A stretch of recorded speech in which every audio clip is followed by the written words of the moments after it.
Please note, in order to comply with YouTube policy, this free version of the audiobook has bedroom scenes and curse words redacted.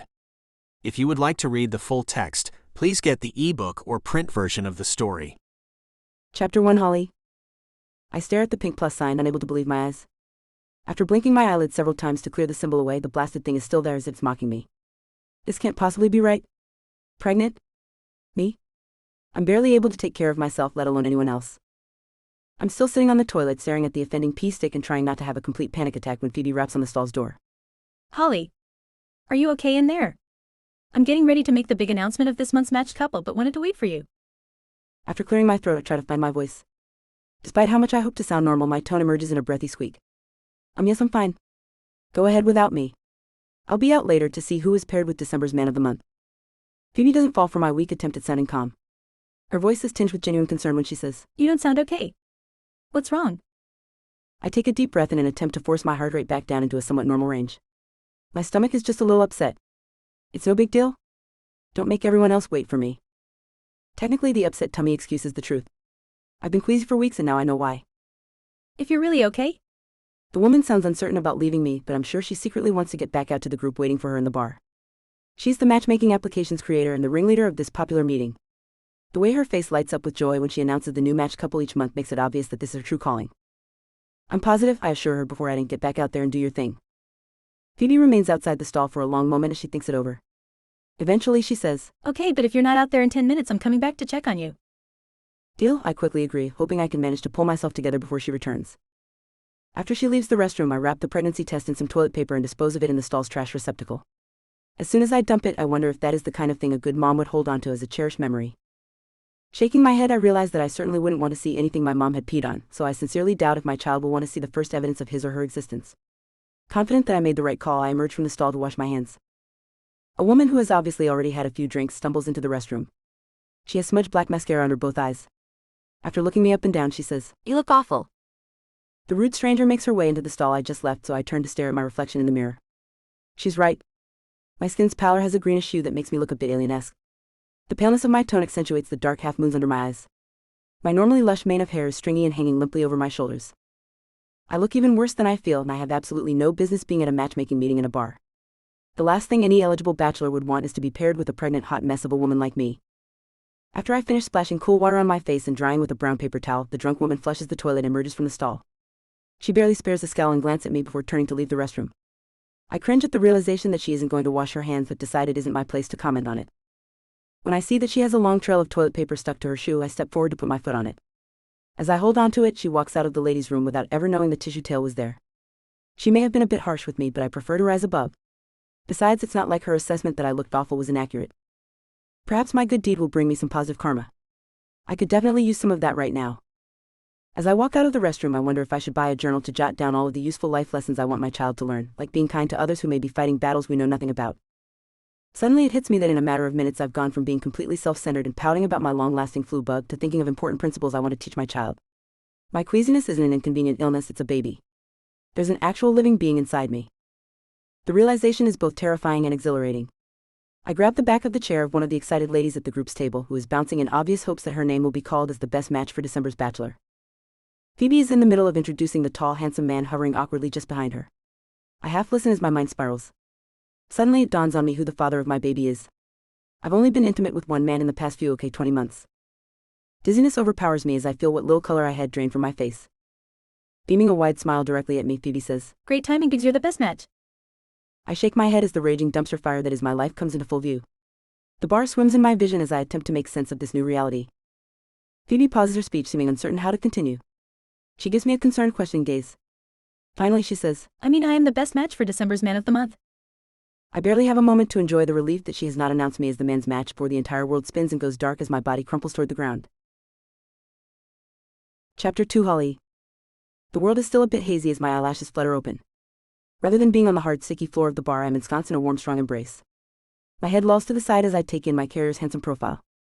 His hair is dark and due for a trim. He has kind eyes and a scruffy beard that my fingers itch to touch. He's not nearly as slick or polished looking as December's man of the month had been. He gently sets me down on a red leather booth seat.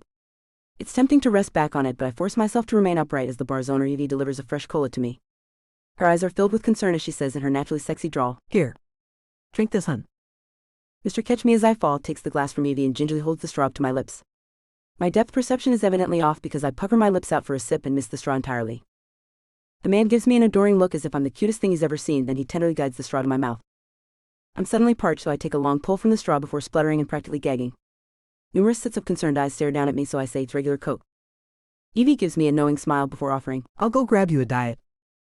I can't blame the bar owner for not knowing my soda pop preference since I normally drink margaritas on the rocks at these monthly meetings. It hits me then that margaritas are off the menu for me for the foreseeable future. That depressing knowledge must show on my face because Phoebe says, She looks like she's going to pass out again. No, I'm okay, I try to assure her, but my voice sounds scratchy and weak. I'll go get a wet towel to help cool you off. The hunk who caught me offers. When Evie returns with my Diet Coke, she asks in a soft, concerned tone, Have you had anything to eat today? I try to remember. I don't normally miss meals, but my churning stomach has been making me have less desire to eat. Suddenly I'm famished. Smiling at the thoughtful woman, I say, I wouldn't turn down one of those giant dill pickles you keep in the big glass jar on the bar. Coming right up? She says before briskly turning around to make it happen. It may be a cliché for the pregnant woman to want pickles, but I've had my eye on those crunchy, salty treats since I started coming to this bar for monthly meetings earlier this year. Besides, a crisp and cool pickle really does sound delicious. I lick my lips in anticipation, realizing that I'm having my first official craving. When Evie returns with a huge pickle on a small white plate, I make excited grabby hands at it. Amused chuckles over my enthusiasm emerge from several of the concerned people hovering around my booth. After she sets the plate in front of me, I realize I'm not at all sure how to eat this behemoth. The table I'm at doesn't have any silverware, but a knife and fork seem a bit pretentious for this type of bar food anyway. Deciding not to be shy, I pick up the pickle and go for it. Oh wow. The man's voice sounds startled and a little odd. I look up to see the hero who kept me from falling gazing down at me with amusement dancing in his eyes over my mouth being wrapped around what must look like a giant green redacted.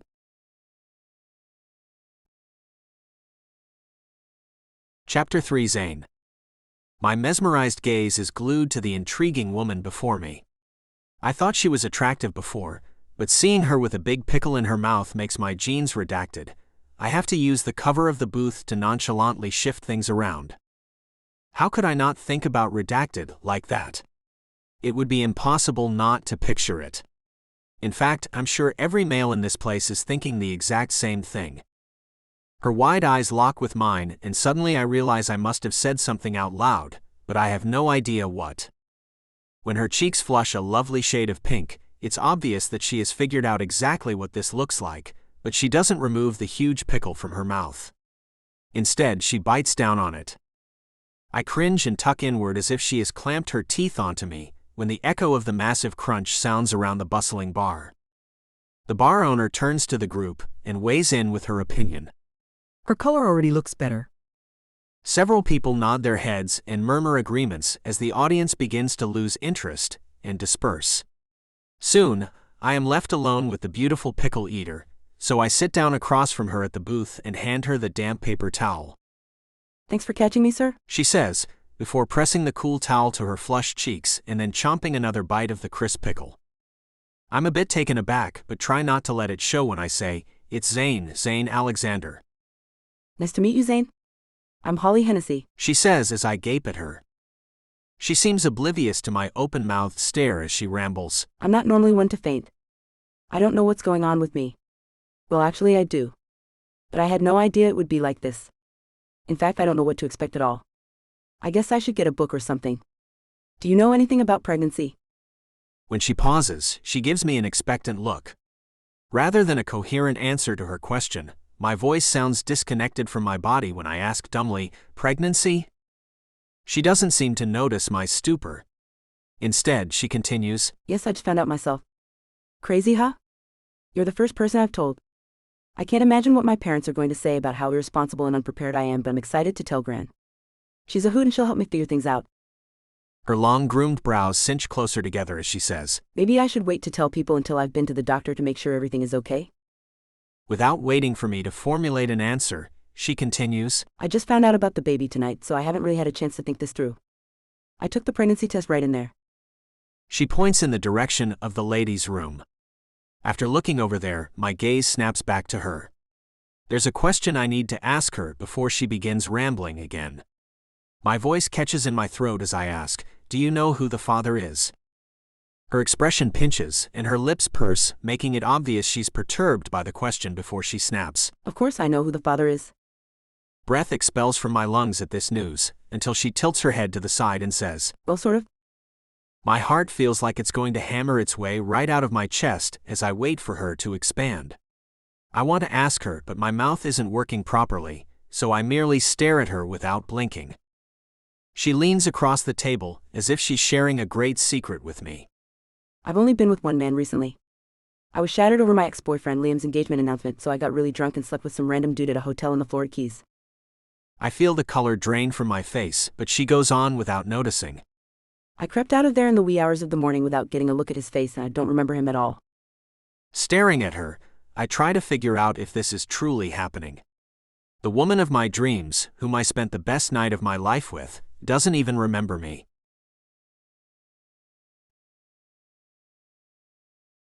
Chapter 4 Holly. This might be worse than I even imagined. I just fessed up the truth to Zane, the handsome man who caught me when I fainted, and he's looking at me like I'm a giant spider in his bathtub. If a stranger is this shocked and appalled by the random hookup details of my pregnancy, I can't even begin to imagine how my family and friends will react to the truth. Perhaps I should try to come up with a better story. My phone dings, so I flip it over to read the incoming text. Unable to hide my stress, I put my head into my hands and say no. What's wrong? Zane asks, sounding truly concerned. My parents want me to come down to visit them in Key Largo for Christmas. They already bought me an airplane ticket. My voice is practically a wail by the end. That doesn't sound so bad. Zane says in a tentative tone. You don't understand, I start, before lifting my head and continuing in a rush. I'm one of the few people who was born and raised in the Florida Keys. I'm a true conch. I loved it down there, but when Liam and I broke up after over 4 years of dating, he immediately started dating Bella. I had to get out of there. I was friends with Phoebe thanks to her family's annual visits to the Keys, so I packed up my belongings and moved to Indianapolis.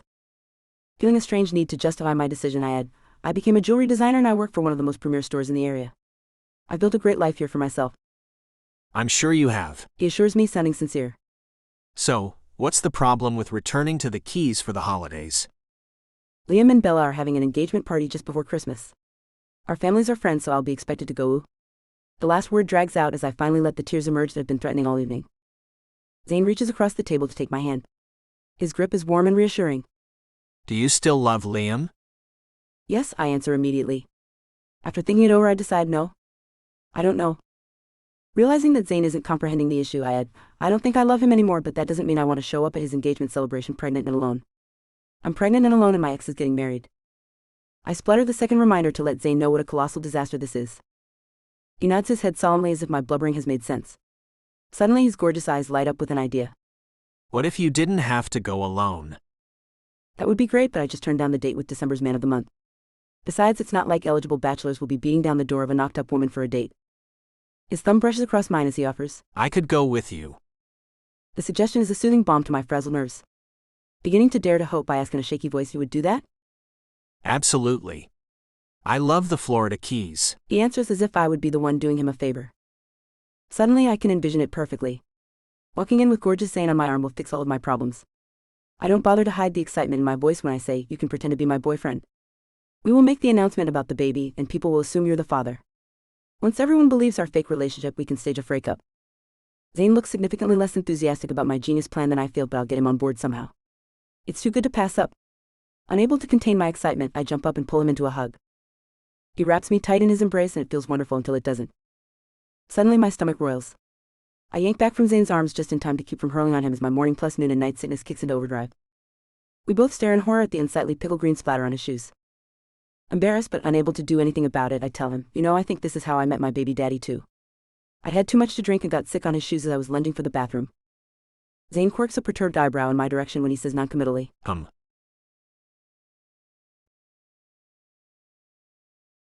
Chapter 5 Zane. I can't believe she puked on my shoes, again. The fact that I'm still completely enamored by her, despite the ruined shoes, speaks volumes. The bartender brings us a roll of paper towels, and we clean up the slime. Holly's fake relationship plan is not ideal, but it's better than nothing. Besides, it will give me plenty of time to win her over. I smile at the realization that this fake dating idea may just be the key to our happiness. Sure, the baby thing startled me at first, but I'm already warming to the idea. I'm not one to run from my mistakes, and I'm starting to think this might be a very happy accident. When Holly notices my cheesy grin, She waggles a finger at me before saying, If you think this is some heartwarming love story where we'll end up living happily ever after, then you obviously have no idea how my life works. I chuckle at the charming woman before hinting, we'll see about that. She's adamant as she shakes her head and says, Seriously, don't get your hopes up. I'm a bit of a hot mess. After she splays her hands to indicate her slightly protruding belly, I brighten with an idea just before saying, we need to spend some time getting to know each other, if we want to have any hopes of people actually believing that we've been a couple for several months. You're right. She agrees before saying, I'll try to get you a seat next to mine on the plane. I'd been hoping for more, but I'll take it. I'll buy your ticket since you're doing me a favor. She offers generously. That won't be necessary, I assure her. At her questioning look, I add, I'm looking forward to a tropical vacay in the sunny Florida Keys. It's one of my favorite places to visit, and I go there often. The bold hint sails right over her head. It's not going to be all fun and games. You've got work to do. She warns me. I'm all over it, I promise before adding, but that doesn't mean I can't enjoy some paninis, bellinis, and bikinis while I'm there. She giggles at my silly rhyme before saying, Keep the bikini watching on your own time, Buster. The last thing I need is for everyone to see my fake baby daddy ogling other women. An idea strikes her. Holding up her pointer finger, she adds, Although your wandering eyes could be a believable excuse for our breakup. I'll give that some more thought. It won't be a problem to keep my attention on you and only you, I promise her, fully meaning it. Ah. She pats my cheek patronizingly. You're the best fake boyfriend I've ever had. Have there been many of us? I ask in a dry tone. Nope, just you. Tilting her head to the side, she adds, So I guess that makes you the worst fake boyfriend I've ever had too. Gee, I feel so special, I mutter sarcastically. Not liking the turn the conversation has taken, I try to lighten the mood by asking, so when does our big Holly date begin? Her eyes brighten. Oh, I like that, a fake Holly date for the holidays. Since she seems amused, I add, I guess you're my Holly date. Holly date. Yes. You're so clever. Here, let's swap phones and add each other's contact information. I hand over my unlocked phone and accept hers. After we enter our digits, we switch back. Just as I'm getting ready to suggest we have some dinner, she gives me a bright smile and says, I'll text you the flight details and meet you at the airport. With that, she whirls around and leaves me feeling disappointed and wanting more from her. Again.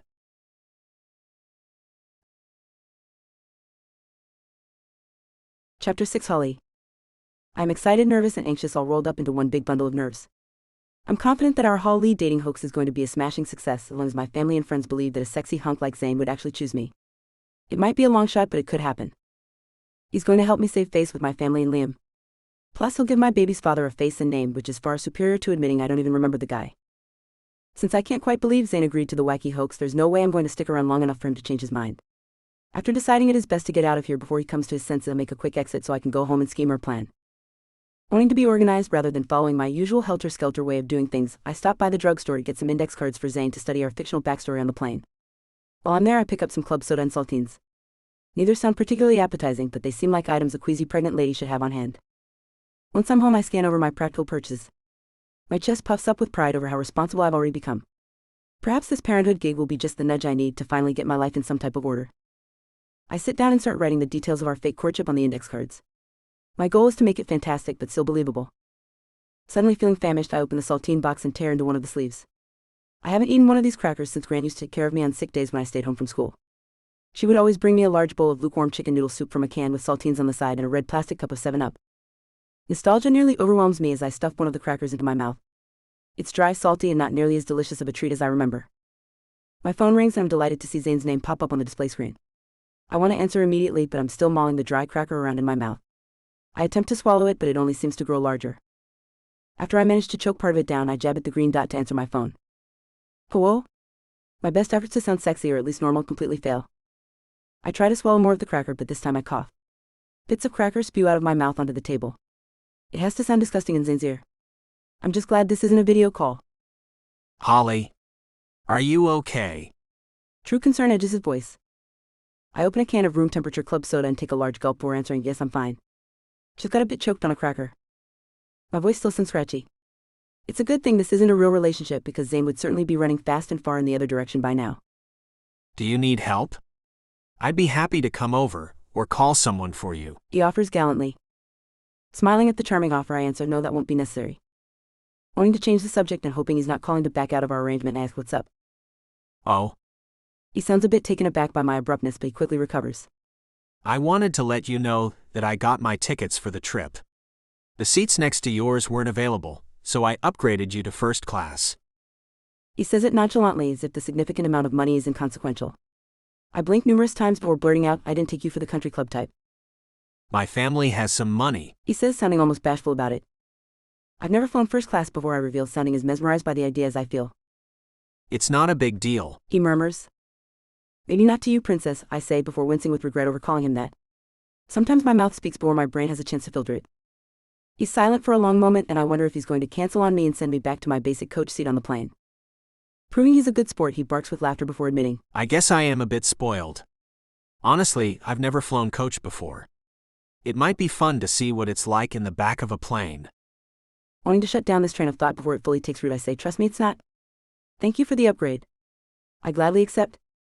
You're welcome, He says warmly. I take in a deep breath before saying, I need to get some blingy oversized sunglasses. If I'm going to be flying first class, I want to look the part. Zane is still chuckling over my exuberance when we hang up from the call. I set aside the cue cards and start planning my first class wardrobe, suddenly looking forward to this trip home more than I imagined could be possible. Being wealthy is yet another reason Zane would quickly dump me in real life thanks to my less than stellar finances. The obvious disparity in our suitability as partners keeps getting more obvious. It may be a serious problem to convince anyone that the handsome, charming, and rich man would ever choose me in the first place.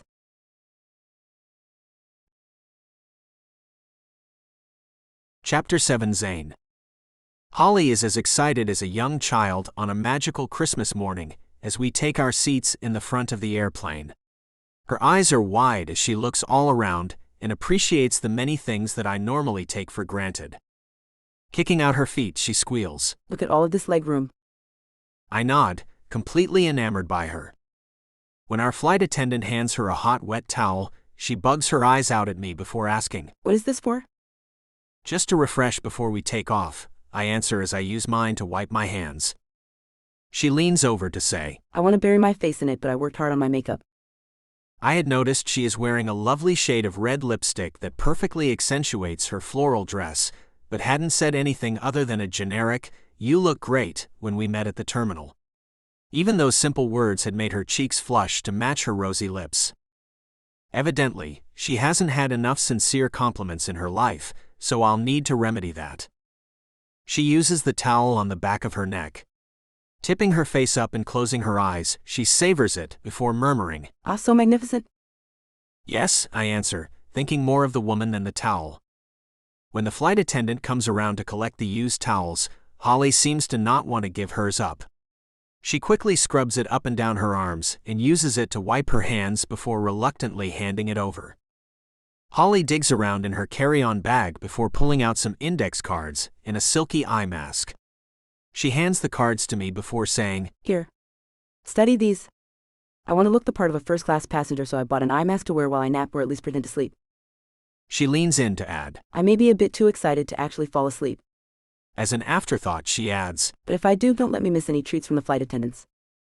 Moments after she leans back and slides down her mask, our flight attendant brings a tray of champagne flutes.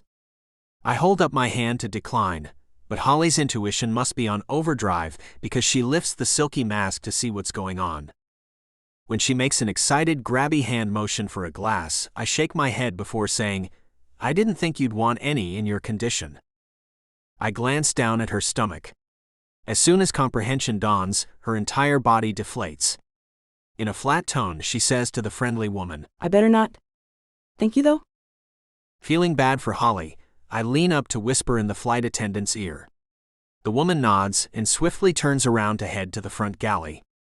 Holly crosses her arms in an obvious snit. Is she going to jot down her phone number for you?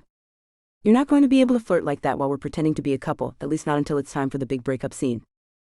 I opt to ignore her outburst, which only seems to incense her further. She snaps, Have you memorized your cards?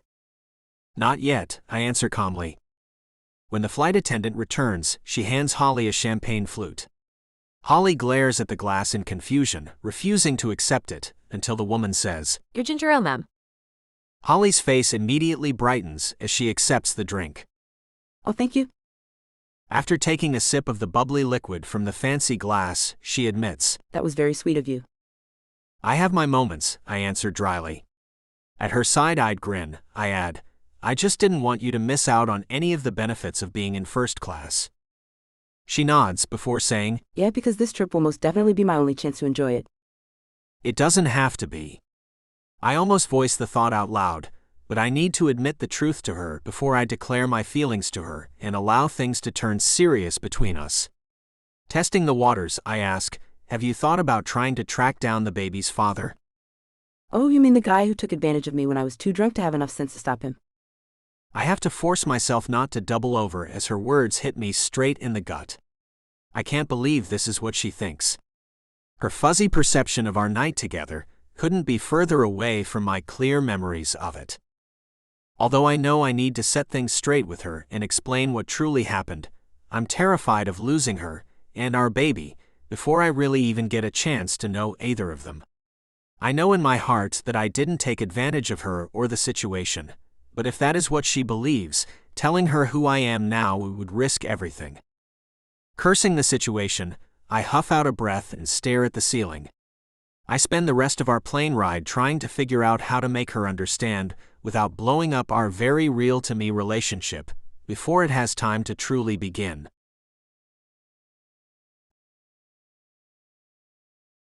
Chapter 8, Holly. I spend the entire flight enjoying all of the perks that come with being on this side of the mysterious navy blue curtain. There is no shortage of food and beverages as the flight attendant seems to come by every few minutes with some new treat. The main meal is absolutely delicious, so unlike anything I've ever eaten on a plane before. I devour mine and half of Zane's since he doesn't seem interested in it. Although I'm concerned that I might pop from fullness after devouring both of our meals, I'm unable to resist the tiny container of Haagen-Dazs ice cream the pleasant woman offers me. When Zane shakes his head to decline his ice cream, I whirl my head around to bug my eyes out at him. After he sees my stunned expression, he says to the woman, On second thought, maybe you better leave it. After she hands it to him, he sets the small tub of ice cream on my tray table. Thank you, I say around a spoonful of my decadent frozen treat. He chuckles lightly at me, despite how subdued he has been for the majority of the flight. I want to ask him what is wrong, but I'm not sure how intimate I should allow this fake relationship to get. I don't want to end up falling for the hunk just in time for our big breakup. It's hard enough to keep from diving head over heels for him, even without actually getting to know him on a deeper level. After the pilot makes the announcement for the flight attendants to prepare for arrival in Miami, I toss back the rest of my ginger ale so I can hand over my fancy glass. After the flight attendant takes it, I turn to Zane to say, thank you so much for upgrading my ticket on this flight. It's an experience I'll never forget. The look he gives me is so warm and adoring, I want to video record it and replay it over and over every day for the rest of my life. But I don't dare do that. I'll just need to ingrain it into my memory to relive it mentally. Finally he says, You're quite welcome. Almost as an afterthought he adds, It's so refreshing to see how you fully enjoy every moment of your life, Holly Hennessey. I grin down at my lap as I ponder his lovely compliment. I do generally try to look at the bright side of things, but I've never had anyone take note and comment on it before. Deciding to repay the favor, I pat Zane's forearm as I say, you have a unique talent for making me feel special and truly seen. I love the warm feelings that overtake my senses when I'm with you. His expression immediately brightens. We beam at each other for a long moment. Eventually I add, you're a wonderful friend, Zane Alexander. If I didn't know any better, I could swear that his gorgeous eyes darken with disappointment at my words. My heart flutters rapidly in my chest at the mere idea of it. Is it possible that Zane wants to be more than just my friend and fake date for Christmas? Now there's no way.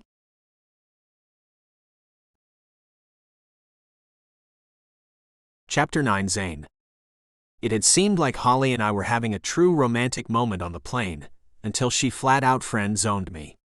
She's the most frustrating, annoying, and endearing person I've ever met. The combination is intriguing, and draws me in like a moth seeking the irresistible and exquisite torture of a burning flame. I try not to let my immense disappointment show, but am unsuccessful with that mission. Instead, I pretend to review the cue cards she has provided me with until our plane taxis to our gate at Miami International Airport. Holly literally bounces in her seat before saying, I've never been one of the first ones off the plane before. Usually it's a solid 15 minutes before my row starts moving. We're probably going to beat our luggage to the claim area. Quite possibly, I agree, unable to wipe the wide smile off my face over how delighted she is by things that I've never really considered before. Her fresh perspective makes me realize how spoiled and ungrateful I am. I silently vow to stop taking things for granted. She makes me want to appreciate the world through her unique, optimistic, and almost childlike perspective. As the door of the plane opens and people begin moving to deplane, I reach over to brush a thumb over Holly's cheek before saying, "You make me want to be a better man." Her mouth falls open at my words. Not wanting things to get awkward, I stand up, stretch, and retrieve our carry-on bags. I could swear she mutters under her breath. As if that were possible. When my gaze quickly darts to hers, she's busy fussing with her purse, so I convince myself I imagined the promising words. Once we've disembarked, used the restrooms, and retrieved our luggage, we turn toward the rental car check-in. Holly bites her bottom lip and darts her gaze away from me before she says quietly, "It's going to be a major downgrade from flying first class to the economy grade car I rented for us." "Not a problem," I assure her. When we step up to the counter, I hand the agent my Diamond Platinum Rewards card. The gruff woman's demeanor immediately brightens. She gives me a wide smile before saying, "Let me see what kind of upgrade we can get for you, Mr. Alexander." A puff of air emits from between Holly's teeth as she shakes her head and mutters, "Well, traveling with you is a whole different ballgame than what I'm used to." I grin at her, hoping that's a good thing. The suddenly friendly rental agent purrs in a flirty tone. "Would you prefer a luxury sports car or a top-of-the-line Jeep, sir?" Rather than answering, I lift my brows in Holly's direction. She seems startled that I would leave it up to her. Finally, she answers, "Oh. Well, they both sound great, but I think we'd prefer the Jeep." Since her tone raised higher at the end almost like a question, I offer my stamp of approval by giving her a confirming nod before saying to the agent, "The Jeep sounds perfect." After I sign the paperwork and accept the Jeep's keys, we move to find the shuttle that will take us to the rental car lot. The rental agent offers, You don't want to wait for a hot, stuffy van to show up. Let me call for a ride for you. "Thank you," I tell her as Holly shakes her head in disbelief. Once we're out of earshot of the woman, Holly asks me, "Is your life always like this?" "Like what?" I respond to her question with one of my own, wondering what she's referring to. "Completely charmed." She answers as our driver pulls up and takes our luggage. "Oh," I rub my hand along the back of my neck before saying, "Yeah, I guess it is." I'm feeling a bit ashamed for not appreciating my life more, until Holly says, "A lady could certainly get used to this." As I watch her dress hitch up a bit, revealing more of her impossibly sexy legs as she climbs into the backseat of the limo, I say under my breath, "That's the plan." Chapter 10. Holly. The big bright yellow Jeep is eye-catching and fun to ride in as we head south on the overseas highway toward Key Largo. We have the bimini top down so warm wind and sunlight wash over us. It's a stark contrast to the gray skies and drizzle we left just a few hours ago in Indianapolis. I have pulled my hair back into a ponytail, but wisps have escaped and are flying wildly around my face. Thankfully, my oversized crystal-encrusted sunglasses keep the stray strands out of my eyes. Although I'd been uncertain about selecting the Jeep over the sports car, I'm now confident I made the right choice. Being a Libra means that my zodiac symbol is the scales, so being given two great options generally makes me freeze with indecision. I had forced myself to choose one at the car rental counter even if it was wrong because I didn't want to look like an indecisive dolt in front of Zane. The wide relaxed smile on his face as he drives makes me confident that I chose wisely. When we enter Key Largo, Zane turns to me to say, "I hope you don't mind, but I made hotel reservations for us." Relief nearly overwhelms me. I'd been dreading having to stay at my parents' small place with Zane. They most likely wouldn't let us share my old bedroom, so one of us would have had to sleep on their dilapidated sofa in the living room. Being a gentleman, I'm sure Zane would insist on taking the couch, but it's a far cry from the luxury he's accustomed to. "That's terrific," I assure him. Cinching my eyebrows together, I add, "but I'm not going to be able to pay you back for all of this." "Don't give it another thought. He says kindly. Nothing is too good for my fake girlfriend." I lean my head back on the headrest. If being his fake girlfriend is this wonderful, I can't even begin to imagine how magnificent it would be to be his real love interest. As we approach mile marker 101, I say, "We should probably stop by to see my parents and let them know we made it safely." At his nod, I add, "Turn left up here." He follows my instructions to my parents' light pink stilt house. Gazing back at the canal, he weighs in. "Nice place." I nod in agreement before saying, "They bought it just before prices began to skyrocket down here. They still have to rent out half of it to be able to afford living next to the water." "Nothing wrong with that." He says sincerely. When my parents run down the stairs to greet us, my mom stumbles and nearly falls after her first glimpse of Zane. My fake boyfriend reaches out his hand to catch her arm and steady her. "Oh my, aren't you a handsome and gallant young man?" She says with an exaggerated southern drawl that I've never before heard in her voice. After he lifts the back of her hand to his lips, she pats her upper chest and says, My, but it comes out sounding like, Mama. I scrunch my face up as I stare at her. I would love to ask her about the fake accent, but don't want to embarrass her in front of Zane. Zane shakes hands with my unimpressed father before turning to scan their gaudy outdoor Christmas decorations. Colorful lights adorn every palm tree and tropical plant in their yard. Pointing at the tacky plastic shirtless board shorts wearing Santa Claus statues, Zane says, Christmas looks so different down here than it does up north. I stare at Santa's pale, hairy gut, thinking that different is a kind way to describe it. Even though I grew up here, having it be 80 degrees and sunny in December doesn't feel very festive. I've quickly gotten used to the chilly, occasionally white Christmases that are the norm in Indy. Is she here? We hear Gran before we see her tiny body shuffling down the stairs. When she reaches the ground, she launches her petite frame in my direction. I let out an oof at the surprisingly strong hug. Grinning down at the top of the woman's sparse bluish-gray curls, I realize she's even shorter than I remember. The side of her face is pressed against my chest in a way that would be obscene from anyone else. How the heck are ya? She asks in an overly loud voice. I'm great, Gran, I yell back, since I'm sure she isn't wearing her hearing aids. Anytime we suggest that she put them in, she mutters about not needing those blasted things, and though she misses half the conversation without them. When she pulls back from me, her milky blue gaze darts with surprising precision in Zane's direction. In what she probably thinks is a sexy purr, she says, Well, what have we here? Zane looks utterly amused by the outlandish woman as she circles around him, obviously ogling him from head to toe. When she gives him a firm smack on the rear, his eyes widen to the size of 50-cent pieces. I chuckle at his obvious surprise. No amount of warning would have prepared him for meeting Gran, but I suppose I could have at least given him a heads up. After circling back around to his front, Gran jets a frail hip out and thumbs me as she says to Zane, If you get tired of dating this young thing and are ready for a real woman, let me know, because I still have some fun tricks up my sleeve. She pulls a delicate embroidered handkerchief from the sleeve of the lemon yellow sweater she's wearing despite the heat. After dangling the hanky from her fingertips, she waggles her sparse gray eyebrows in his direction. I'll keep that in mind. Zane murmurs. His kind words make my father mutter. Don't encourage the crazy old bat. She shakes her bent pointer finger at Dad before saying, You stay out of it, you grumpy goon. This is between me and the hottie. My mother dramatically rubs her temples as she says, You two are giving me a migraine. I mouth the word sorry in Zane's direction, positively stunned that he's still here despite this uncomfortable and odd encounter with my insane family. Deciding to jump in with both feet, I announce loudly, I'm pregnant with Zane's baby. Stunned, wide-eyed, and open-mouthed expressions greet me just before Zane and I are engulfed in a joyous family hug. When they finally release us, Gran says, Yippee skippy. I'm going to be a great gran. As her own words sink in, she furrows her brows before saying, I already am a great gran, or rather a fantastic one. But I look too young to be a great gran, don't I? When she turns her hopeful gaze up to Zane, he smiles down into her wrinkled face and says in a sincere tone, Absolutely. You don't even look old enough to be a grandparent. The woman's false teeth clack together as she beams with pride and fluffs her silver curls. I smile at her before turning to look up into the eyes of the generous, kind, and charming man who is making it nearly impossible not to catch real feelings for him.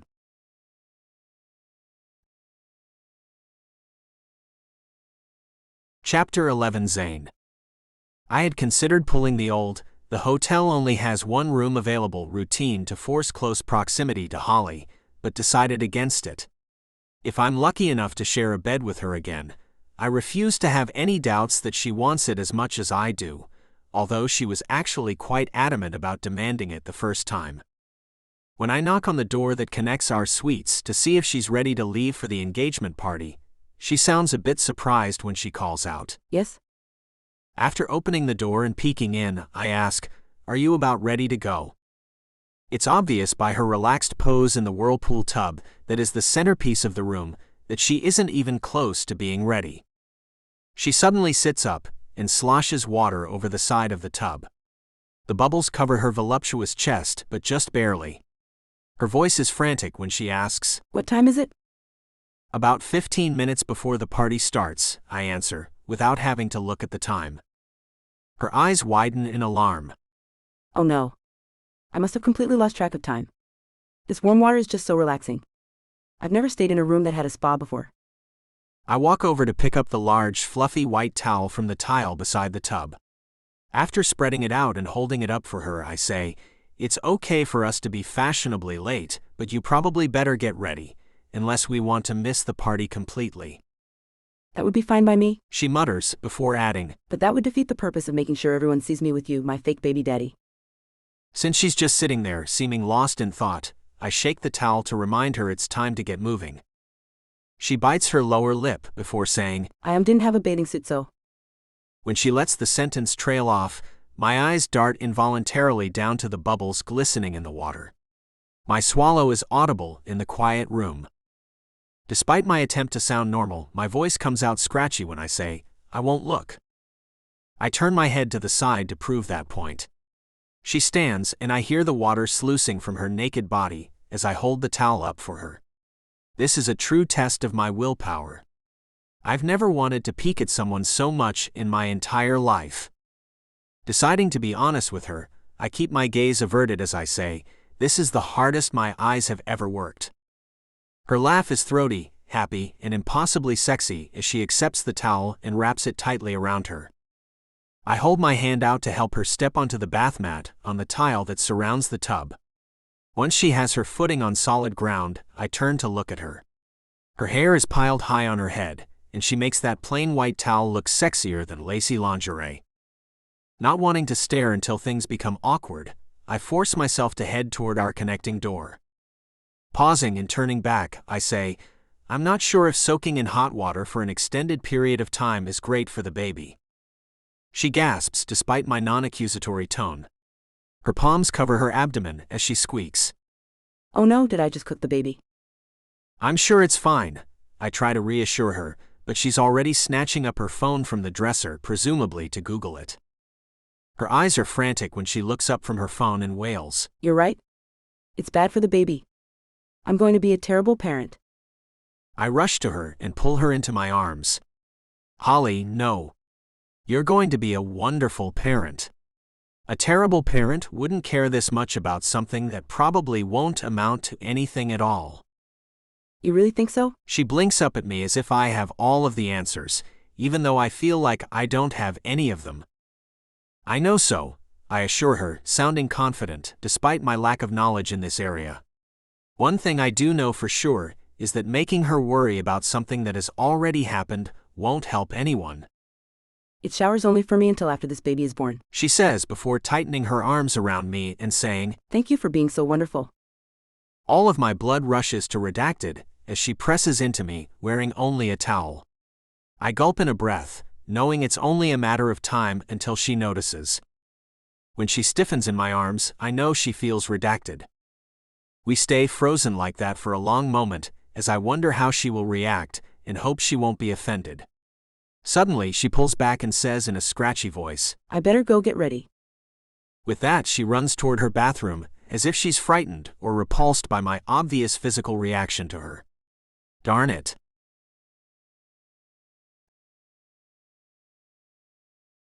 Chapter 12 Holly. I stare at my reflection in the bathroom mirror.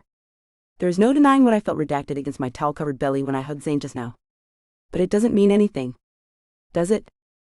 It was probably just a purely physical male reaction to being near a half-naked woman. It would have happened if any remotely attractive, nearly nude female was in his arms.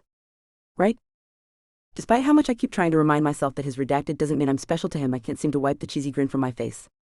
The hottest, sweetest man I've ever known is attracted to me, at least on a base physical level. It may not mean much, but I'll gladly take it. Zane is male perfection personified, so for him to want me at all is an absolute miracle. I'm average in every way while he is, well, Zane Alexander. I make quick work of getting party ready. Zane is right, being fashionably late is fine, but we don't want to make our grand entrance after everyone is either too tipsy to remember or already gone from the party. After sliding on the short black and slinky dress, I swish from side to side, admiring my reflection. It's an understated and classy look. My belly is protruding a bit, but I have an excellent excuse for it this time. Normally when I'm bloated, it's merely because I overdid it with tortilla chips and salsa at a Mexican restaurant.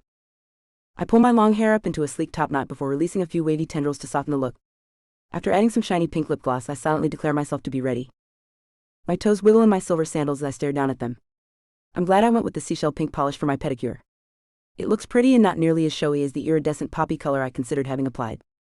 With perfect timing, Zane raps on our connecting door. When I call out command, it dawns on me that I hadn't even considered locking my side. Instinct tells me that Zane would never take advantage of me in any way. There aren't many men that I would trust so much after knowing them for such a short time. When he opens the door and walks over to my side, the sight of him nearly knocks me over. Zane in casual clothes is a sight to behold, but Zane in a tailored black suit is nothing short of swoon-worthy. I take several long deep breaths in through my mouth because the last thing I need is to faint in front of him. He's already seen me vomit and he's somehow still here. I don't want to push my luck any further on the feeble pregnant lady front. You look lovely, he says kindly, sounding utterly sincere. Although my mouth wants to tell him that he's the lovely one, I force myself to refrain. The man is truly breathtaking with his dark swoop of hair, linebacker-sized shoulders, and perfectly manicured scruffy face. But it seems odd for a woman to gush over a man's looks. He likely already thinks I'm strange enough without adding that into the mix. Instead, I tame it way down to say, you don't look half bad yourself. His amused smile lets me know that he's aware of exactly how good he looks. Instead of making a snarky comment, he offers me an elbow as he asks, Shall we? Absolutely, I answer before sauntering over to hook my arm through his. Once I'm standing next to him, the delectable masculine smell of his aftershave wafts over me. I breathe it in deep. At his questioning gaze, I explain, smells have been really bothering me lately, so I wanted to make sure before we leave that your cologne isn't going to make me queasy. Is it too much? He asks, sounding truly concerned. I shake my head before saying no, it's just right and it smells wonderful. It gives me the strangest sense of déjà vu, as if I've smelled that particular scent before, but I can't quite put my finger on where or when it was. Is that so? He asks with far more amusement in his tone than the situation calls for. Yep. Perhaps someone who comes into the jewelry store wears it. I share my best guess. Maybe. He answers noncommittally before asking, Would you say the smell brings up good memories for you, or unpleasant ones? It's an odd question, so I furrow my brow in his direction. He appears to be anxiously awaiting my answer, so I ponder it for a moment before responding, it's definitely positive. Breathing it in makes me feel all warm and fuzzy and safe, completely and utterly safe. I hadn't meant to give such a detailed response, but Zane looks absolutely thrilled by it as he beams at me with his gorgeous eyes sparkling. He proves that point when he escorts me to the door of my suite and says, That's wonderful. I'm confused by the entire exchange, but nothing could make me happier than seeing that delighted look on Zane's face as we head out to put on the acting show of our lives.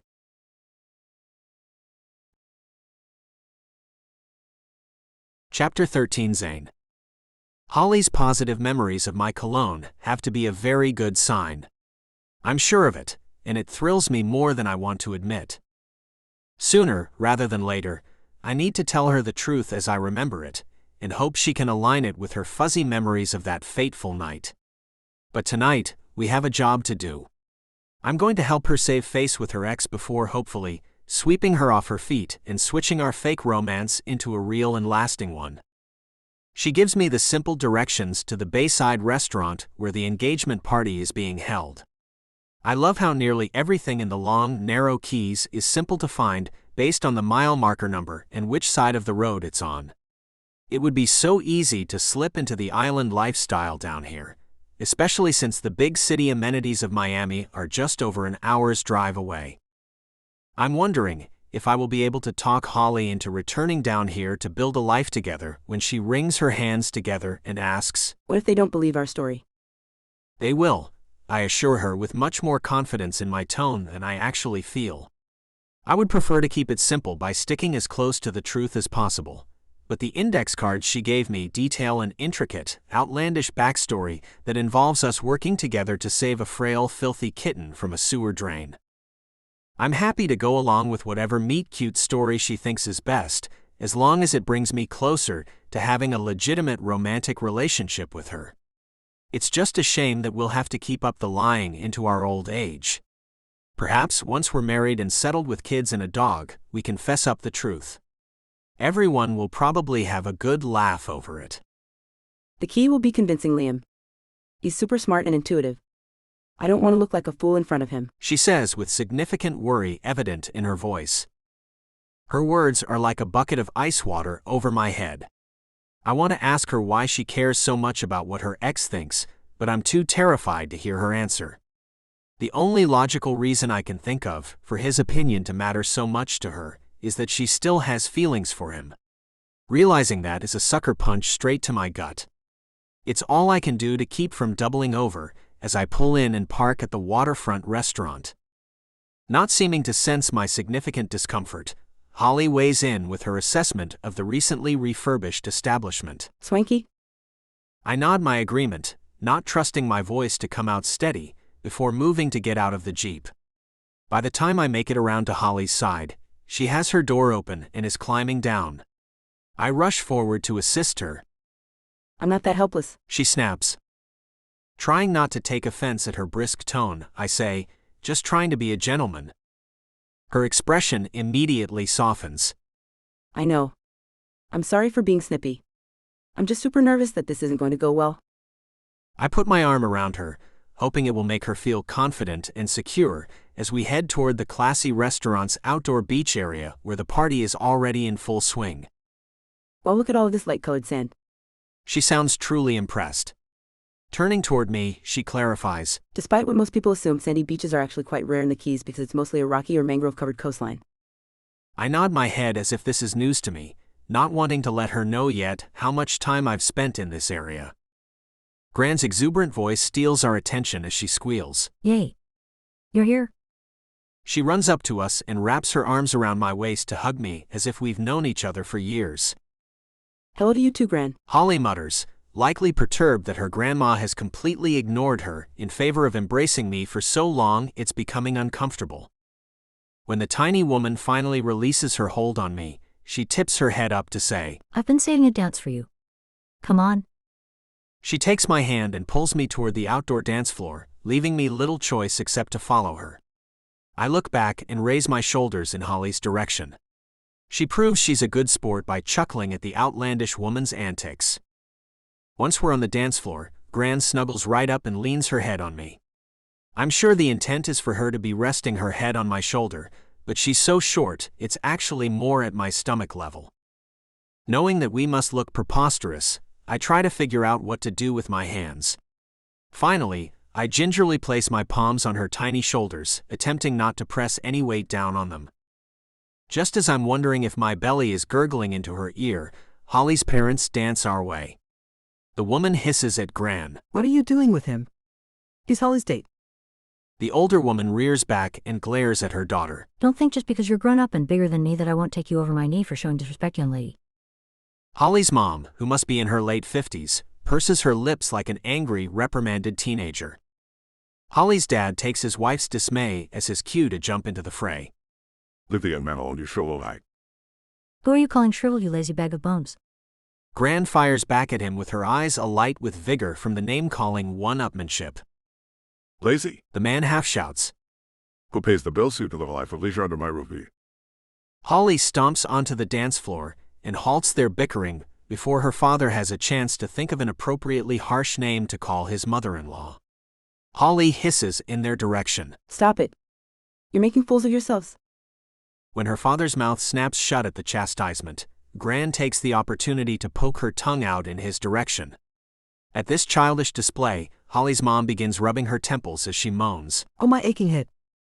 After seeing Holly's exasperated expression, I try to smooth things over.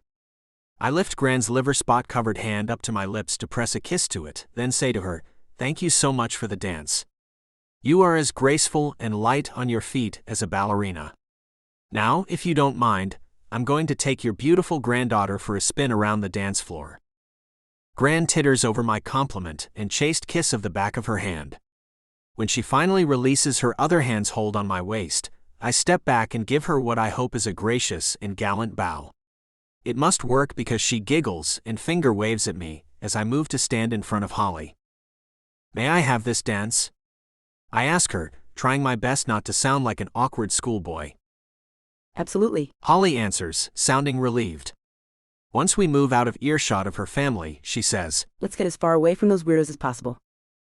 I chuckle at her before turning serious to say, "You're lucky to have such a fun, close-knit family." You call that close-knit? Dad and Gran bicker all the time. Inevitably, Mom tries to play interference and ends up with a migraine. She bugs her eyes out at me as if I'm being completely obtuse. Nodding, I say, "Yes, but it all comes from a place of love. My stuffy family can barely stand to be in the same room with each other, and when they're forced to, their interactions are filled with fake politeness." Some fake politeness from these loons would be great. Holly mutters. When I level a serious look down at her, she adds, You're right. I wouldn't like that either. I hope I'm able to raise this child in a loving, somewhat normal environment. I don't want her to hate me when she grows up. "Her?"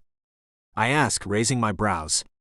I would have thought it to be too soon to know the baby's sex, but my knowledge on this topic is admittedly limited. Besides, there have likely been great technological advancements lately. It's just a guess. Holly says quietly. When I picture my future with the baby, I see a little girl who likes to dress up in sparkly fairy wings and have fancy tea parties. I smile at the mental image before saying, "Sounds nice." Our light-hearted chat is interrupted when Holly sees someone over my shoulder and stiffens in my arms. She breathes out the name, Liam? just before the slick-looking groom-to-be walks over and grabs Holly right out of my arms to engulf her in a hug.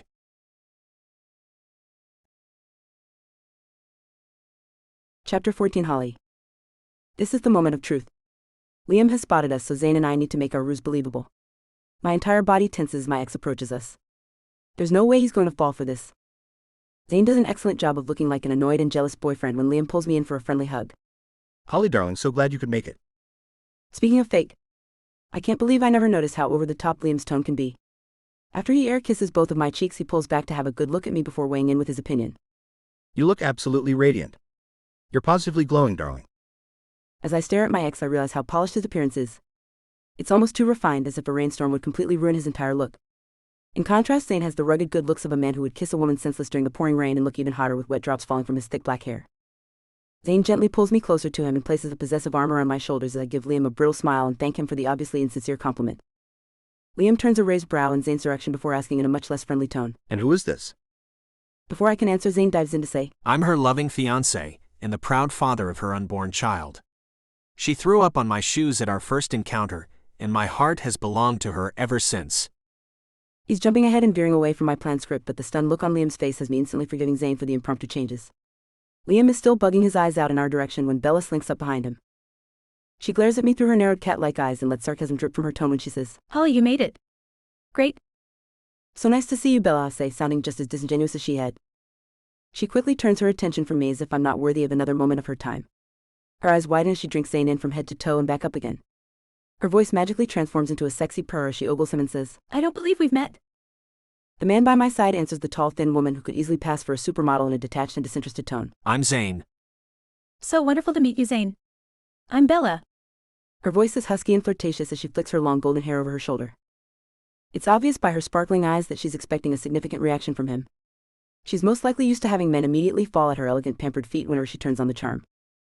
I nearly burst out with laughter when Zane squints at her and asks, Are you okay? It sounds like you have a hairball lodged in your throat. Bella's head snaps back as if she has been slapped, making it obvious she's never met a man who is immune to her siren's call. For his part, Liam seems completely oblivious to the entire exchange. I had always believed him to be so astute, but he looks pretty dense right now, like the wheels in his brain are turning but at an exceptionally slow pace. Eventually, full comprehension dawns. He gives me an accusatory look before asking, You're pregnant? By him?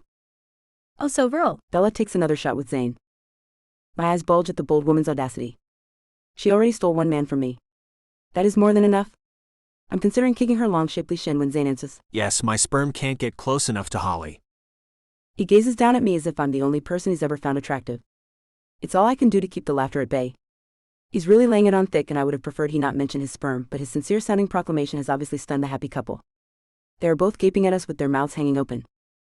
Zane turns to look at them before reaching up to his own chin and saying to the duo, You might want to close your mouths before any of the bird-sized mosquitoes that live down here decide to fly in and set up camp. Their mouths snap closed in tandem. Just then, a harried-looking woman approaches us. Her voice is frantic when she tells Bella, The bartender just quit and walked out. Bella glares at her before barking, You're the party planner. Handle it. I've tried, but your reputation for being in particular has spread around the island. No one else within 30 miles is willing to fill in.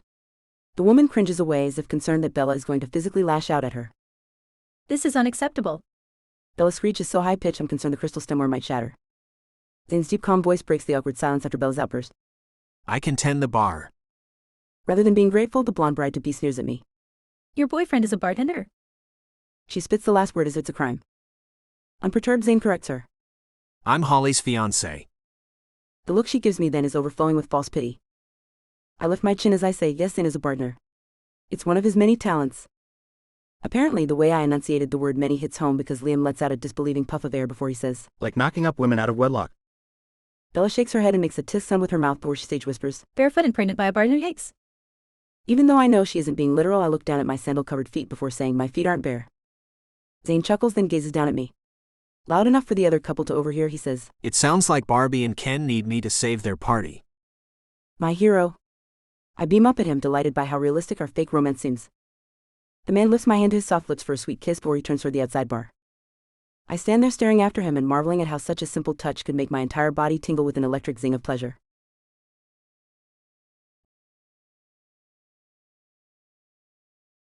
Chapter 15 Zane. Liam is a slimy snake of a man. I wouldn't like him, even if he hadn't dated Holly and broken her heart. Since he did, it's nearly all I can do to even look at the man. He's so unworthy of the love of a fantastic woman like Holly. Bella is precisely the kind of person a sleazeball like him deserves. The way she undressed me with her eyes made it obvious that she would meet me in the public restroom for a quickie if I asked her to. But I won't. I have no desire to be with a woman like that. Or any woman other than Holly. And that scares the bejesus out of me, in a good way. It's so easy to picture settling down with Holly and our child, and living happily ever after with them. We just have to clear the minor hurdle of me admitting to her that I'm her baby's father. No problem. Right? I shake my head as I turn on the blender to mix a frozen margarita, knowing that if that were true, I would have already told her. The longer I wait, the worse it's going to be. But I'm afraid this entire relationship is going to implode before it truly has a chance to begin. When I look up, my gaze automatically darts in Holly's direction, even though she's halfway across the beach. It's as if she's a magnet that draws my attention to her, despite any distractions or distance between us. She is the only person my eyes want to look at. After I squeeze a lime wedge into the drink and drop it in, I glance up in time to see Holly hold up a hand and step between her father and grandma. The two must have been bickering again, and the thoughtful woman is giving her mom a break from playing referee. The party planner approaches me as soon as I finish making 2 mango daiquiris and handing them off to a scantily clad waitress. The frazzled woman's hair is poking out in various directions, as if her palpable nervous energy is setting it on edge. It's almost time for the champagne toast. Are you ready? She asks me in a frantic tone. This is the first I've heard about the toast, but I'm determined to remain unflappable. Turning my full attention to the woman, I say, "Let's start popping open bottles." She points out a table with perfectly aligned champagne flutes and bottles. Before leaving my station behind the bar, I grab a can of ginger ale.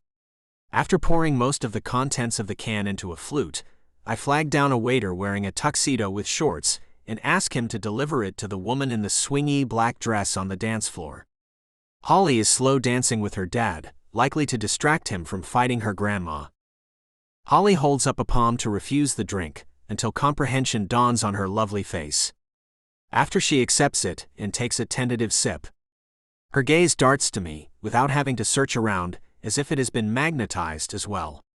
Lifting the glass in my direction, she mouths the words, "Thank you." I grin and give her a thumbs-up sign. For a moment, it's as if we're the only 2 people at this elegant party.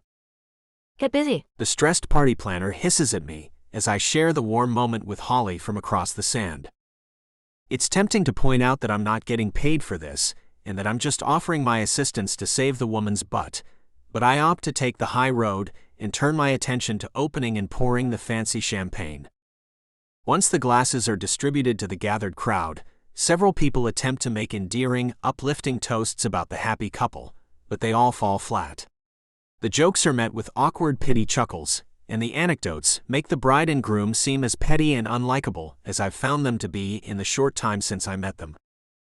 I'd feel bad for them if they were nicer, more genuine people, but I have the feeling they are just as self-centered, arrogant, and fake as my initial impression believed.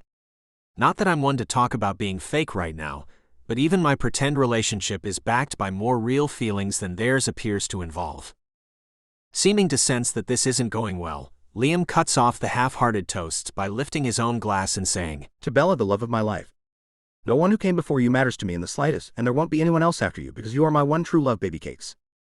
I hear Bella feigning gleeful delight over his speech, but I only have eyes for Holly.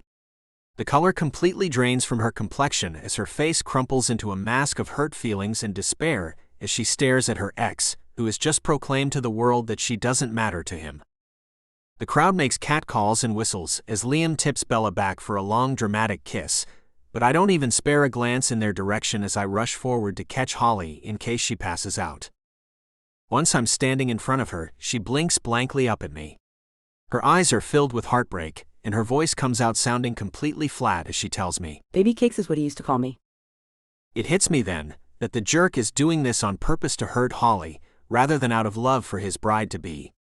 Deciding that I can't let him get away with this, I do the only thing that I can think of that might have any hope of helping the situation for her.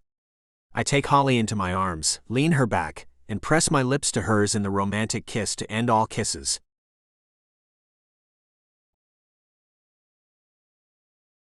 Chapter 16 Holly. I'm lost in Zane's kiss. It's so soft and sweet while still being passionate and pleasurable beyond measure. I've only ever experienced anything like it one time. Fuzzy memories flood my brain as I realize why it feels so wonderfully familiar to kiss Zane. My palms push lightly on his broad-firm chest. He immediately takes the hint, pulls back, and helps right me on my feet. I blink at him, feeling utterly stunned. My lips fall open and snap back shut as I frown and try to figure out how to make the swirling thoughts in my mind emerge coherently. Zane's gorgeous eyes are gazing at me as if I'm a decadent chocolate dessert that he can't wait to devour. It's tempting to let his warm look wash over me and make everything feel better, but I refuse to ignore the significant concerns that are making my heart hammer uncomfortably in my chest. Glaring up at him, I say, "I remember that kiss. It was you?" My palms involuntarily go to my abdomen to protect my baby as full realization ripples through my awareness. I half expect him to deny the accusation or claim he doesn't know what I'm talking about, so when he doesn't, I become even more convinced that my faded memories are accurate. "It's you. You're the father of my baby," I screech, not caring in the heat of the moment that I'm drawing attention and making a spectacle of myself. Zane's eyes are filled with concern, worry, and what appears to be affection as he stares at me, remaining frustratingly silent.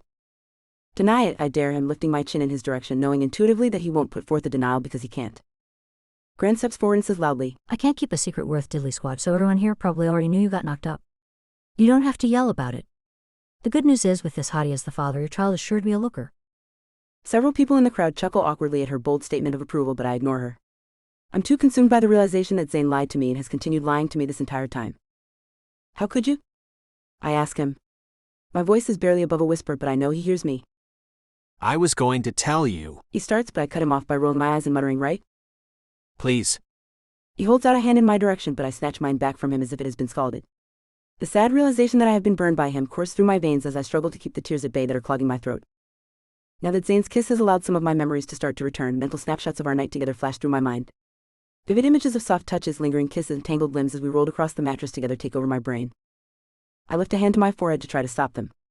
I want to be angry with Zane for lying to me, rather than aroused by the passionate recollections. Gran misunderstands the gesture and leans forward to stage whisper. Was the redacted bad? Did you have to fake it? I don't suggest doing that because it sets a bad precedent. I faked it once to get it over with, but regretted it every time we were together after that. The onlookers gaze around at each other, silently sharing the awkwardness of overhearing Gran speak so frankly about redacted. Wanting to immediately shut down this conversation, I shake my head at Gran before saying, "No, I didn't have to fake anything with him." At the warm look Zane gives me, I add, "Except our entire relationship." Ignoring the startled gasps around me, I place my hand over my mouth and run through the sand toward the solace and shelter of the restaurant's powder room. Chapter 17. Zane. This isn't working out at all how I had hoped it would. Holly seems to have figured out at least some of the truth. The distraught look in her eyes when she glared at me before running off gutted me. Being the cause of aching sadness in her heart is the last thing I would ever want to happen, yet that's exactly what has occurred. I rush after her, but she locks herself in the restaurant's bathroom. Several people have followed us, likely to get the scoop on all of the intense unfolding drama. Gran steps forward and says confidently, Let me handle this. She pounds on the door before saying, Holly, hon, you seem upset. I'm sure you have a valid reason for it, but you need to let us in so we can talk this out rather than closing yourself off from those of us who love you. I'm surprised by the normally outlandish woman's rational words. She seems to be able to pull herself into a responsible adult when needed. She shrugs her tiny shoulders at me when Holly fails to respond. I nod, knowing that she tried her best to get Holly to open up to us. Gran starts to shuffle away, but brightens with an idea before turning back. Sweetie, if you don't forgive this hot hunk of man meat, I may just steal him away from you. And just like that, wild and crazy Gran is back. That was quick. The older woman raises her thin brows almost up to her hairline, proving she's as surprised as I am to hear the click of the lock to let us in. Want me to go in and butter her up for you? Gran offers as if she would be doing me a favor. No, I think I'd better take care of this one on my own, I answer, not wanting the zany woman's help. When I walk inside the restroom, I lock the door behind me, not wanting anyone to interrupt what will most likely be one of the most important conversations of my entire life. Holly has her back to me as she stares at the elegant restroom's far wall, which has fake palm fronds to give the appearance that we are in a tiki hut rather than a bathroom. Unsure how to start, I say the first thing that pops into my head. It smells terrific in here, like tropical flowers and coconuts. Are all ladies' rooms this fancy? She shakes her head, but keeps staring at the wall. I walk over to the sink. They have mango sea salt scrub for your hands in here. I'd be willing to bet the men's room doesn't have anything to pamper us like this. You poor men have it so rough. she mutters. Grinning over the knowledge that she still has some fight left in her, I say, I'm glad you noticed. Unable to ignore this, she whirls around, but the moment she sees my expression, she realizes I am teasing. It's as if this knowledge takes the wind out of her sails, as her shoulders visibly sag. I long to reach out and comfort her, but instinctively know that she wouldn't be open to my touch right now. Holly, I'm so sorry I wasn't honest with you from the beginning. I wanted to tell you, but I was afraid of losing you. Mission accomplished, she mutters sadly. Please don't give up on us. This doesn't have to be a deal breaker. She snorts rather ungracefully before asking, Oh, you want to go back out there and continue pretending we're madly in love and getting married? It's even more preposterous now that I know you're the man who did this to me. She waves her hands in the direction of her stomach. I hope the sincerity rings through in my voice when I tell her, I was never pretending. Her tone escalates when she accuses, Don't even act like you care. You took advantage of me when I was too drunk to stop you. I can't be with someone who would do that. I do care, more than you'll ever know, I say sincerely. And yes, you were drunk that night, which is why I refused to have redacted with you. She indicates her slightly swollen belly again, and bugs her eyes out at me to say, Really? Are lies the only words that come out of your mouth? It's pretty obvious that we did have redacted. Yes, we did, I admit. When she rolls her eyes, I quickly continue, but I thought you were sober. Is that so? Having me vomit on you wasn't a clue that I may have over-imbibed just a bit. Even though her voice is filled with sarcasm, I answer her sincerely. Yes, I knew you were drunk that night. I escorted you to your room at the hotel, and got you settled into your bed, hoping you would sleep it off. You took advantage of me in my sleep? That's even worse? She shrieks. No, of course not, I tell her firmly. When I started to leave, you asked me to stay. I didn't think it was a good idea, but you said you'd go find someone willing to sleep next to you, if I wouldn't. I didn't want you to be taken advantage of by some filthy stranger. I pause when the scoffing sound emerges from her throat, but opt to ignore it. So I climbed into bed with you. We talked for hours and then fell asleep. When I woke up at dawn, you were on top of me. Her expression softens a tiny bit, but her eyes are still glaring anger darts in my direction when she says, You still should have stopped things. I tried, I answer, starting to feel completely frustrated by her lack of memories around the most wonderful night of my life. You said it was morning, and that you had sobered up. At her exasperated look, I add, you seemed completely rational and of sound mind. It had been several hours since you drank anything. You were quite adamant that you wanted me, and I certainly wanted you. For the first time, Holly looks away as if she might be partially to blame for this situation. In a voice so quiet I have to strain my ears to hear, she admits, I think I hit the minibar while you were sleeping. Oh, Holly, I breathe out, suddenly feeling guilty for my part in this. Splaying my hands, I say, if I'd known you'd had more to drink, I never would have. I let the sentence dangle. Holly nods her head as she admits, I know. I was upset over Liam's engagement announcement and trying to drown my sorrows in alcohol, you apparently.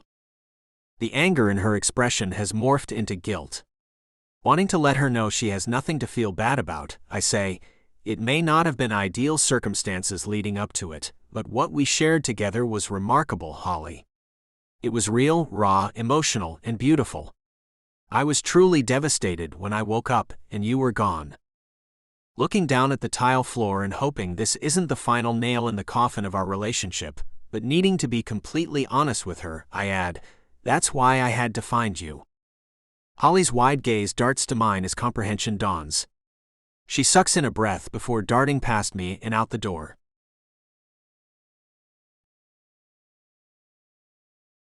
Chapter 18 Holly. I want to run far and fast to get away, but the burning ball in my chest grows bigger with each step I take. I'd like to blame being pregnant for my inability to run farther, but deep down I know it's just that I'm horribly out of shape from too many nights on the sofa binging Netflix and eating Ben & Jerry's. I sit down on the nearly white sand and stare out at the sea. The water has always had a calming effect on me. The ebb and flow of it soothes me in a way nothing else can. Although I'm not surprised when someone finds me and sits down in the cool sand beside me, I'm taken aback by who it is. Oh, hi, Gran. You don't have to sound so disappointed. She teases me. I'm not, I say, but the half-hearted denial sounds false even to my own ears. Gran puts her arm around me and begins lightly rubbing my back. Nobody else does it quite like she does, and her loving touch instantly calms my frazzled nerves. What did Mr. Sexy Pants do that was so bad? She asks me after a long while. Unable to hold back, the words and tears gush out of me as I fill her in on the entire story, including our fake relationship that we planned while I thought we were strangers, even though he had sought to find me. Gran listens intently, allowing me to talk without interruption. Every once in a while, she bobs her head up and down to encourage me to go on. I finish on a long, drawn-out wail. He tracked me down like a stalker would, then tricked me into coming here with him when he knew all along that he's the father of my baby. That jerk. Gran weighs in, but her tone lacks the vehemence I expect. Holding up her crooked pointer finger, she says, Let me see if I've got this right. At my nod, she continues, He found you when you were so intoxicated that you upchucked on him. Despite that disgusting introduction, he escorted you safely to your hotel room. He then refused to sleep with you until you threatened to go find another warm body to keep you company. He stayed in your bed where the two of you talked until he fell asleep. You got up and had more to drink, then you climbed on top of him to have your way with him. I'm not liking how this sounds when hearing it from an outsider's perspective, but Gran doesn't pause long enough for me to stick up for myself. Besides, I'm not exactly sure what I could say in my defense. Even though you're on top of him and he's a virile, hot-blooded male beast, he tries to deny you until you convince him that you're sober enough to make this decision. He gives in and tenderly redacted with you, then you sneak out of the hotel room, likely leaving him feeling dirty and used. Glad that she's through this part on to where he creepily comes after me and gives a slight nod of my head. Despite all of this, he liked you enough to want to see you again, so he goes through all of the effort to track you down and goes to Indiana to find you. You don't even remember him, but he quickly figures out that he's the father of your unborn child. He agrees to come down here with you to help you trick your family and friends while secretly hoping to forge a real relationship with you and the baby. Does that sound about right? Yeah, I say, hoping she's going to jump in on my side at any moment. Instead, she shakes her head and says somberly, I hate to tell you this, honey, but you're the jerk here. Chapter 19, Zane. I can't believe I blew it. Holly and our baby are the most important people in my life, and I've just ruined my chance of being with them. My hands are shaking when the party planner walks up and snaps at me. What are you doing? Get back over to the bar. It's tempting to tell her to shove it to where even the Florida Keys sun doesn't shine, but the distraction of mixing drinks might be good for me. So instead, I nod my head and walk behind the bar. My mind is completely numb as I go through the motions of making and passing off cocktails, including my signature drink, Zane's Key Lime Rum Runner Slushie. I sense her nearness before I see or hear her. My gaze darts in her direction. She looks almost sheepish as she clasps her hands tightly together in front of her adorable little belly pooch. I'd been so looking forward to watching that tiny bump grow to nearly basketball size, but I may have lost that privilege if Holly doesn't forgive me. My eyes lock with Holly's, trying to get a read on how she feels about me. I'd been hoping that a bit of time and space would make her see that I only lied because I was afraid of losing her, which I've most likely done anyway. Seeming to make a decision, she makes long strides to bridge the gap between us. In a scratchy voice, she asks, Can we talk? Of course, I answer quickly. When I move to join her on the other side of the bar, she adds, But could I get a Diet Coke first? My throat is parched. I fill a glass with ice and pour the contents of a can into it. The waitress, who had been waiting for me to fill her drink order, lets out a frustrated huff of air. I glance at her to say, I'm going off duty. Someone else will need to fill in. As if she has been waiting for this moment, Gran steps forward and raises her hand. In an excited tone, she offers, I will. The waitress gives her a questioning look, so Gran shrugs her narrow shoulders and says, How hard could it be? When in doubt, I'll add more alcohol. That should make everyone happy. I smile at the outrageous woman, whose head barely clears the top of the bar, as she pops a wedge of lime into Holly's cola. Leaning in as if she's sharing a great secret with me, Gran stage whispers, Presentation is everything. Got it? I answer, as if this is news to me. Proving she's still bitter about having to wait for her drink order, the waitress arches an overly plucked eyebrow in Holly's direction before saying, Aren't you pregnant? Too much caffeine isn't good for the baby.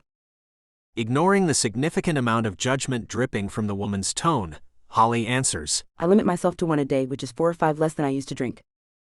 After squeezing the lime into the glass, Holly gives the woman a wide smile before adding, There?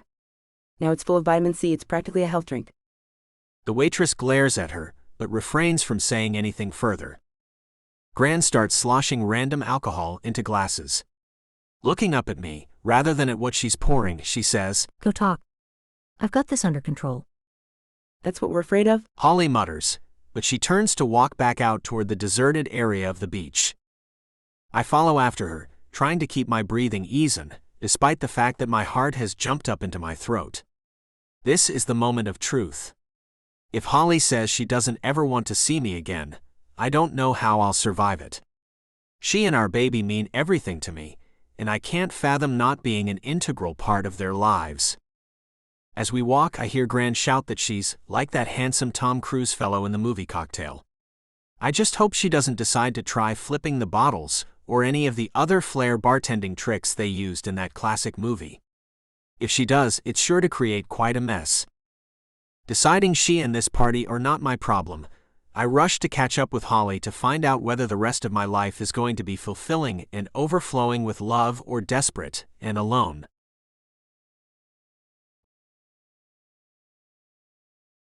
Chapter 20 Holly. Now that I have Zane's undivided attention, my nerves kick into overdrive. I take a long pull from the straw of my Diet Coke.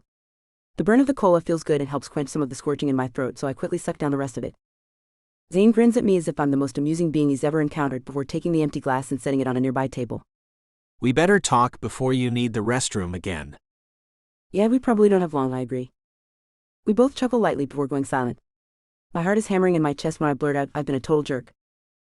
Zane doesn't hear me because he says at the exact same moment, I'm so sorry for lying to you. What? We both ask at once. After we share an awkward laugh, Zane says, Ladies first. Suddenly my throat is parched again. I swallow audibly and wish for more Diet Coke. Finally I say, I was startled to find out who you are, but I overreacted. Your actions make it obvious that you truly care about me, and I'm glad you're the father of this little peanut. I hold my palm protectively over my belly. Zane steps forward and places his large hand over mine as his. Me too. In a deep voice that is filled with emotion, he adds, I won't blame you if you're angry with me for not being completely honest with you, but please don't cut me out of your lives. I'm not sure I could handle it. I won't, I promise quietly. At his hopeful gaze I add, I don't think I'd have the strength to even if I wanted to. Really? He asks if he doesn't quite dare to believe the truth in my words. Yes, I assure him before adding, oddly enough it was my crazy gran who made me see reason. Well, I owe her a big one. Zane says. Deciding to be vulnerable and truly put myself out there, I say, I have vague flashes of memories of the night we spent together, but that's not nearly enough. Will you redact it with me, Zane? The look he's giving me could melt an iceberg. His Adam's apple bobs just before he says in a husky tone, nothing would make me happier. We both decide to seal it with a kiss at the same time. We tilt the same direction and knock foreheads. Both of us lift a hand to our heads as we laugh over the silly mishap. Eventually, Zane gently angles my head the opposite of his before leaning in. This time our lips meet without a problem. The kiss is smooth and exhilarating.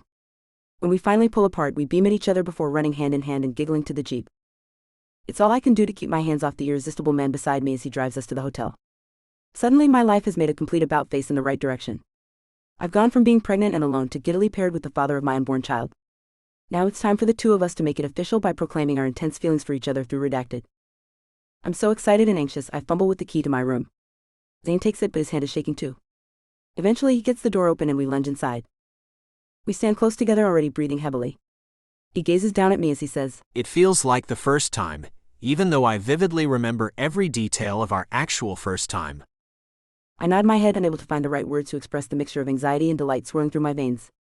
When he lifts a warm palm to cup my cheek, I turn my head to the side and press my lips to it.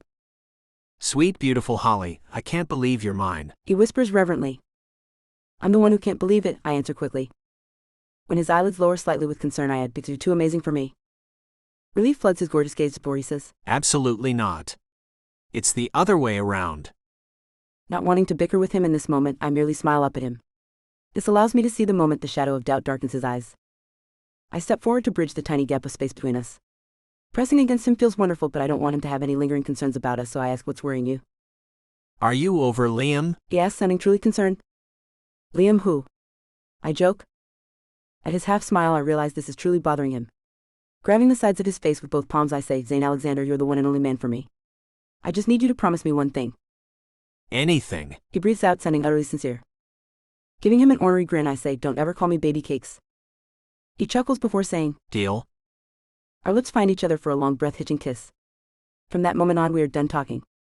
Clothing slips off and slides to the floor as we rediscover every nuance of redacted. When we make our way to the bed and fall together onto it, pull back from him just long enough to say, we don't have to worry about getting pregnant this time. Zane's broad chest heaves with a laugh just before he places a possessive hand over my bare tummy and says, I don't think we were too worried about it last time either. True, I admit. Ready to redacted with this impossibly charming man I redacted. Soon we are redacted. We make full use of the suite's entire king-size mattress as we redacted and enjoy redacted bodies, hearts, and souls. He redacted, then gazes into my eyes as I redacted. The vague flashing memories I have of being intimate with him pale in comparison to the real deal, which is filled with a level of tenderness and passion that I've never before experienced. It leaves me breathless and constantly craving more of him. After he redacted, I hold him tight as we both redacted. He allows his full weight to rest on me and it feels glorious. Eventually he murmurs, That was. When he fails to find the right words, I let him off the hook by whispering, I know. He tips back to look down into my eyes before saying, Holly, I love you and our baby so much. I beam up at him, happier than I ever dared to believe possible, before saying, we love you too.